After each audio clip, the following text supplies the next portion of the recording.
የቅዱስ ላሊበላ ልጅ ሆኖ በቅዱስ ላሊበላ መመካት በጣም አግባብ ነው፣ ትክክል ነው። ቅዱስ ላሊበላን ሳይመስሉ በቅዱስ ላሊበላ መመካት ግን እንደ ቅዱስ ላሊበላ ሊያደርግ አይችልም።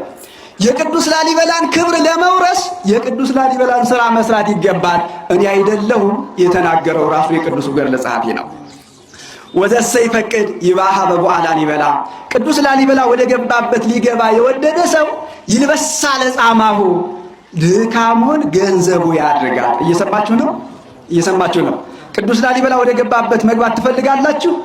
በአንድ ላይ ተናገሩ። ትሻላችሁ? ሰው የተፈጠረው ለምንድን ነው? ሊድን ነው አይደለም? ሊጸድቅ ማለት ነው። እግዚአብሔርን መስሎ እግዚአብሔርን ወርሶ ምን ሊኖር ነው? ሊኖር እንዲድን ከተፈጠረ በኋላ ሰው ሳተ። ከሳተ በኋላ እነ ቅዱስ ላሊበላ ተሰጡን። እነ ቅዱስ ላሊበላ ወደ ገቡበት ለመግባት የቅዱስ ላሊበላን ድካም መተረክ ብቻ ሳይሆን ከሱም ድካም ለመካፈል መጣር ይገባል ማለት ነው። ቤተ ክርስቲያን አንዳንድ ጊዜ ሹመትም ይነገድባታል፣ አንዳንድ ጊዜ ዘርም ይሸቀጥባታል። እግዚአብሔር ኢየሱስ ክርስቶስ የነገረን ይህን አሳልፎ ነበር። ነገር ግን ዛሬ ቤተ ክርስቲያን ምኩራብ ነች። እንዳውም ምኩራቡ ይሻል ነበር።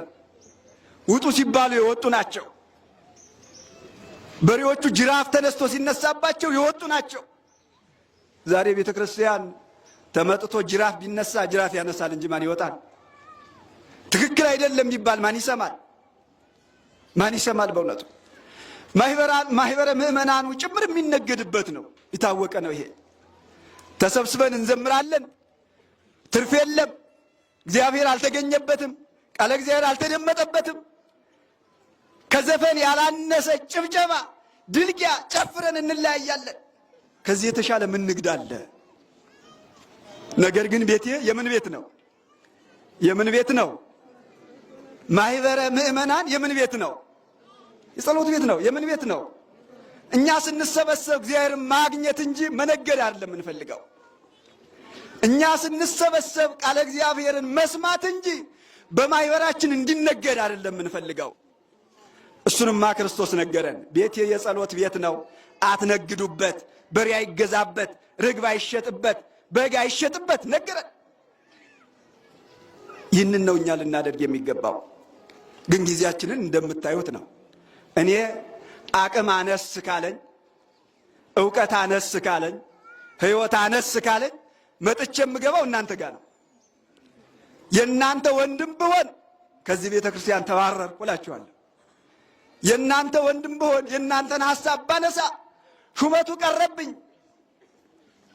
የእናንተ ቤተሰብ በመሆኔ የኛው ስልጣን ተነጠቀኝ እላለሁ።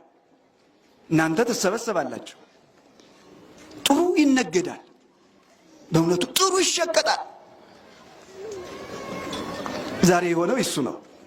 ምእመናን በቋንቋ ያልተሸቀጠባቸው፣ በዘር ያልተሸቀጠባቸው፣ በተራራ በወንዝ ያልተሸቀጠባቸው ጊዜ የለም። የገጠመን ያ ነው። የሚያለቅሱ እነሱ፣ የሚሸጡ ምእመናን፣ የሚለወጥባቸው ምእመናን። ነገር ግን ቤትየሰ ቤተ ጸሎት ይሰመይ። ቤቴ የምን ቤት ነው? የምን ቤት ነው? የንግድ ቤት ነው? የመነገጃ ቤት ነው? የመሸቀጫ ነው?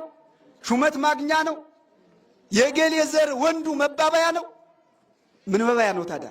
መጸለያ ነው፣ እግዚአብሔርን ማግኛ ነው። ሰውነታችንም የእግዚአብሔር ቤት ነው።